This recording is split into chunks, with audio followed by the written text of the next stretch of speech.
Some people here in Fort Wayne are concerned about what it all means for our local economy. News Channel 15's Megan Royst found out what questions they have and then got the answers to those questions. Megan? Heather, people were worried about everything from how long it will take to rebound to what effects it may do to job creation in the private sector. First came the downgrade in our country's credit rating, then came a big drop to the Dow Jones, more than 630 points.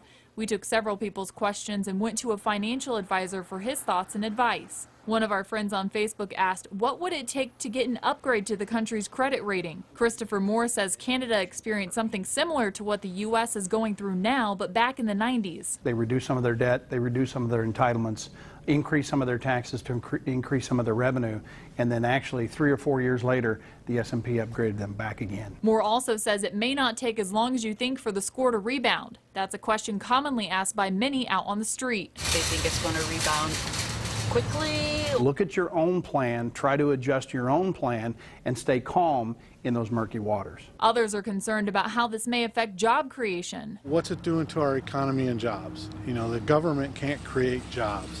It has to be in the private sector. It could affect jobs because the federal government actually invests back into companies who actually create jobs. So it may affect some jobs. Moore says mostly those who rely on the federal government for support of some sort. But what does this mean for the average Joe? What does it mean to the big dogs? Is this a big dog thing, or is this something that's going to affect everybody? It affects businesses directly working with the federal government and investing in companies in which may be taking losses because of the downgrade. Some people hope the U.S. will change its budgeting and spending habits. How long we can go on borrowing more money than we have. You and I, as people, we have a sense of urgency every single day. We're always trying to pay our bills, and we're always trying to keep our credit rating.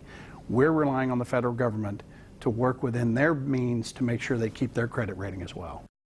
If you invest or plan to, Moore says you need to find an advisor who will educate you before you make investments. The worst thing you can do is turn everything over to someone else without knowing exactly where he or she is putting your money. Okay, thank you, Megan.